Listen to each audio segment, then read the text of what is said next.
I do want to make one thing clear though before we get into the fun. I said what I said, and as my grandma says, I'll add something to it before I take it back.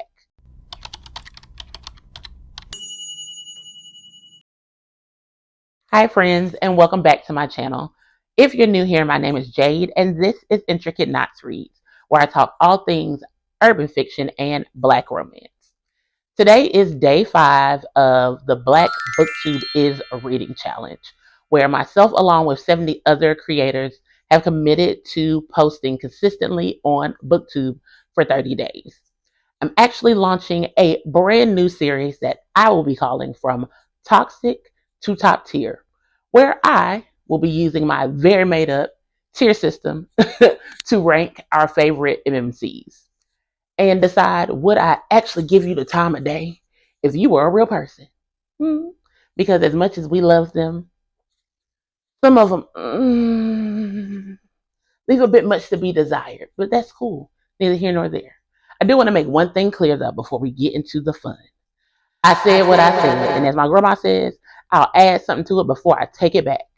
Unless we're talking about Wait for You, because I was lovingly bullied into reading that book.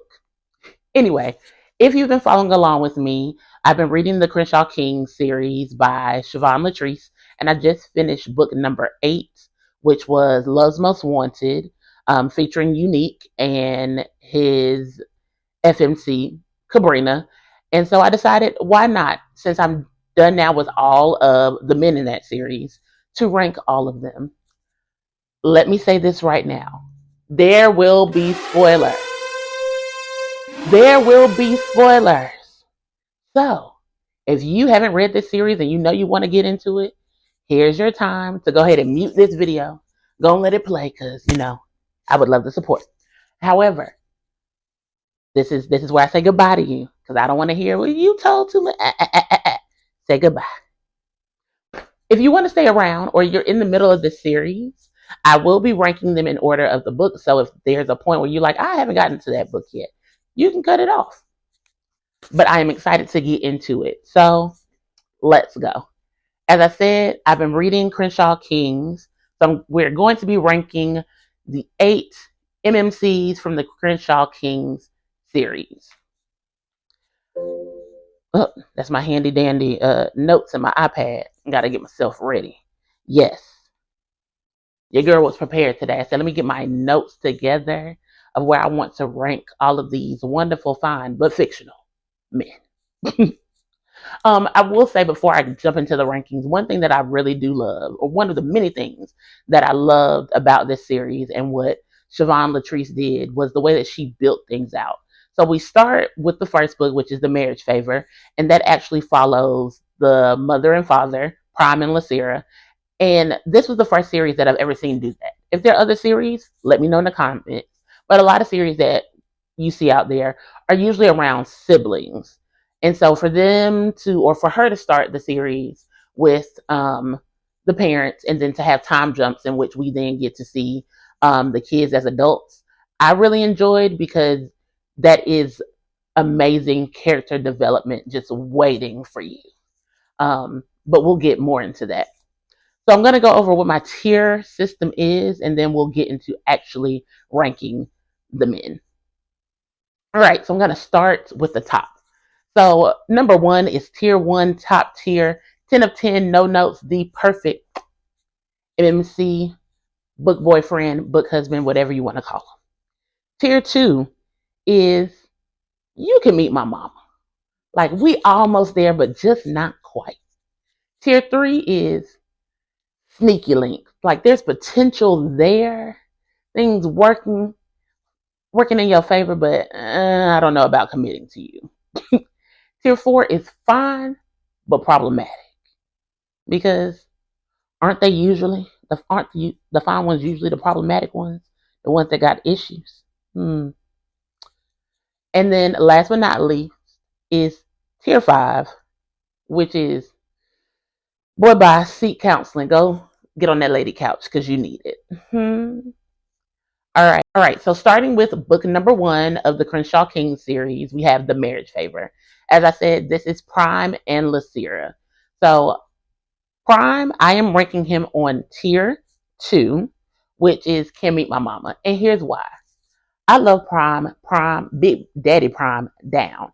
However, the situation with the baby mama Nori and the best friend, why? And I've always said this, and even in real life, why cheat? Just be by yourself. Just call it quits. Be done. You knew you ain't want that woman. Now, as a character, we know that Prime is loyal.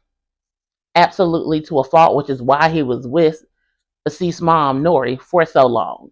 Clearly, she was a shitty ass spouse or girlfriend, whatever they were. And he should have kicked her to the curb a long time ago. However, because she stuck it out when he was sick and had cancer and helped him recover and bore his child, he felt that he needed to stick it out and hope that things would come back around, which I understand. However, once you got it in your head that, oh, she's not doing what I need her to do, so I'm going to sleep with her homegirl, her best friend, baby, call it quits. That's enough. And so for that reason, love him down, supported Lacera when she needed, brought her and them kids up out of the foolishness in the hood because I wanted to whoop Kari tail. Huh? But he is tier 2 for me. Second book is Wait For You, where Kari is our MMC. Now let's be clear. I was lovingly bullied into reading that book. After reading The Marriage Favor, I was like, I don't want no parts of nothing. Sorry, I had to make sure my microphone was still working. Of nothing to do with Kari. However, again, character development A1, because we see him being a terrible teenager, running the streets. He gets his girlfriend shot in book 1. All the things, cheats on her, all the things. Now, did he have daddy issues? Absolutely, because Devontae just up and left them kids, and he was the oldest. He was like, oh, I had a daddy, now I don't. So he had issues that he had to work through. However, in his actual book, he was such a good man. Now, he was a better man. I'm not going to say such a good man. He was a better man than he had been. And really, Couture was the one that was a mess. Yet and still, he still had his mess on the side with the fiance that was really just for show, and then the baby mama who didn't know her place. Anywho's, it's for that. Kari is tier 3, sneaky leak, but potential. Potential for there to be more. But we're going to start him off as a little, hey, you up? What you doing? Yeah. All right. Book number 3, which is Love Letters from a Gangster, my boy LaQuay. LaQuay. Putting him in tier 4, which is fine, but problematic. Because why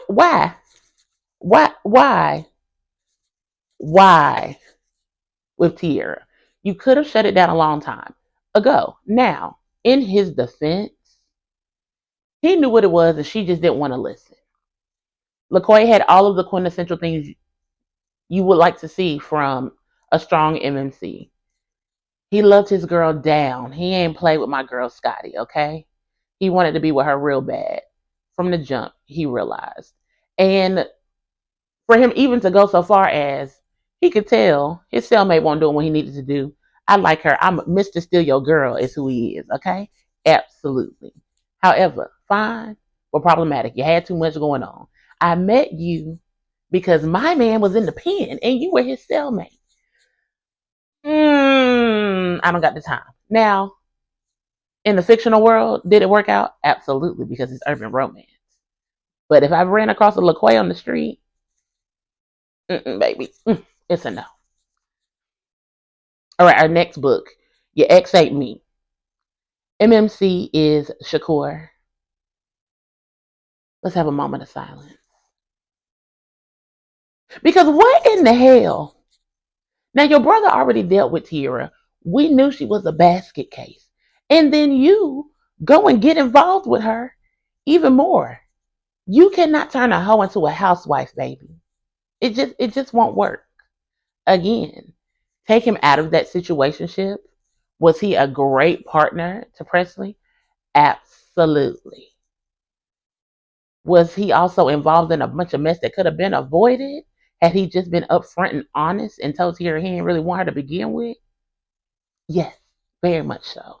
So for me, he is a tier 5 bottom. Seek help immediately. Go get on that lady's couch. Okay? Actually, a lady and a man, because you need to talk through them daddy issues. Because is that not what we're here in the first place? I digress. Next up is Kiss It Better, where our MMC is Basher. Basher's number 1 for me, baby. Okay? Top tier, 10 of 10, no notes. Now, is he flawed? Absolutely. Because again, just like Prime, loyalty was his thing. He had been with the same girl since high school. They had a child together, trying to hold her down. He really was taking the whole in sickness thing, even though they weren't married. He really took it to heart. He really tried to support her. But baby girl was off her rocker. I mean, crazy, crazy. I won't spoil the whole thing. But out of all of them, I think she was just as touched as Tiara was. Very much so. Nixie, not right in the head. But Basher, chef's kiss.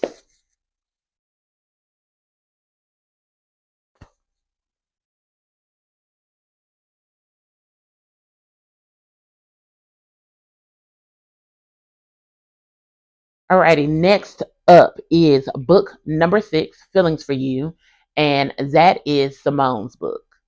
Simone. Simone was a lot of things. Angry, aggressive, yes.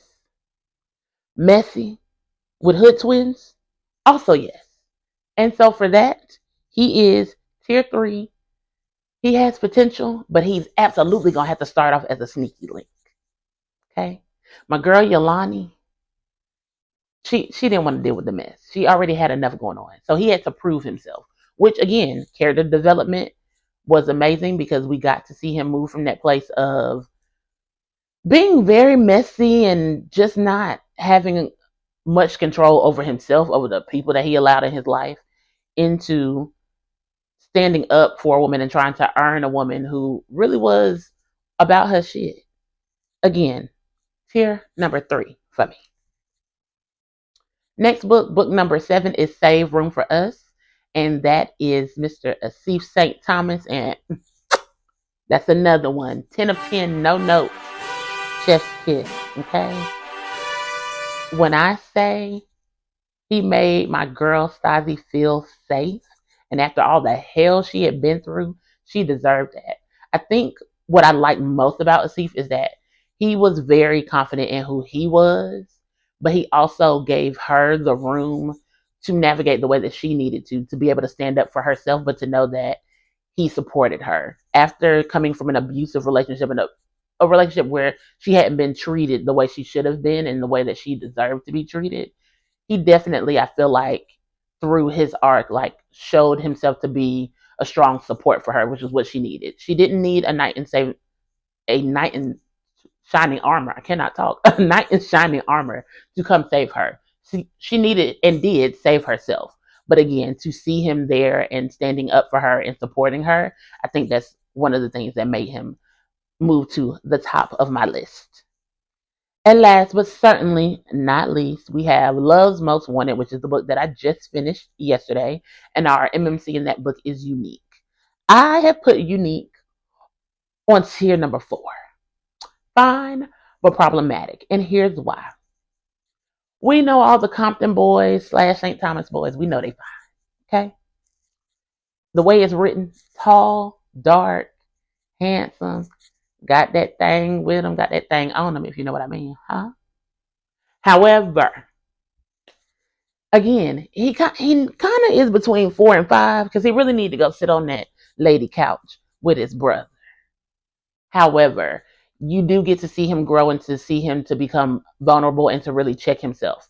So throughout the books, as they age and become adults, you see that Unique has decided to adopt a poly lifestyle because he just doesn't think that one woman is enough for him. I personally think that is from his daddy issues.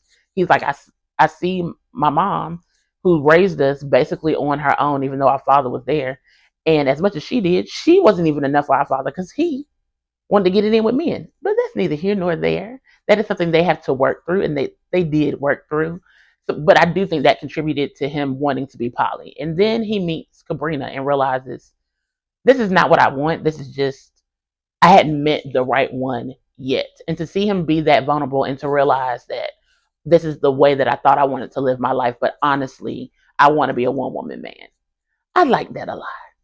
So fine. And yes, he did grow, but the whole poly situation was problematic for me. Why? Especially because, again, Siobhan Latrice knows how to write a bird.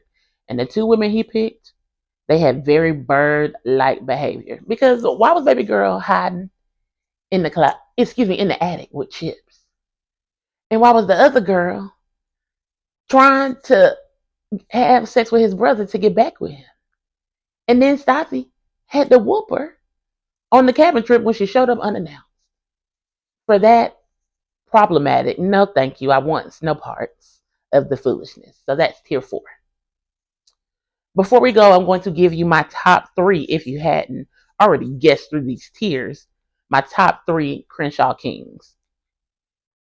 So coming in at number 3, we have Mr. Basher. I think one of the other things that I really like about Basher's character is that some of the brothers are famous and some are not. But I think that he really leans into and really owns who he is. He's a lawyer. He's like, I'm not this big celebrity, but I am successful in my own right. I know what I'm doing. I know who I am. And I really, like you said, that's undeniable. The confidence is undeniable. I really like that about Basher. And again, the loyalty goes a long way. How he still tried to be loving in spite of all the foolishness goes a long way. So for me, he's number 3. Number 2 is Prime Junior, Mr. Asif St. Thomas, because duh, nothing else to say. He's him, no notes. And if you haven't guessed it, even though I put him on tier 2, my number 1 is Prime, because he's the blueprint. He's where it all started.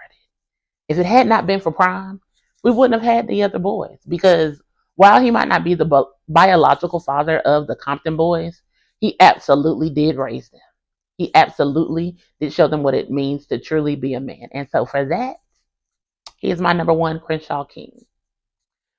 Thanks so much for joining me. Please remember to like, comment, and subscribe. Let me know in the comments if there's a ranking you disagree with, because I know y'all like to tussle, or where would you rank the Crenshaw Kings? Until next time.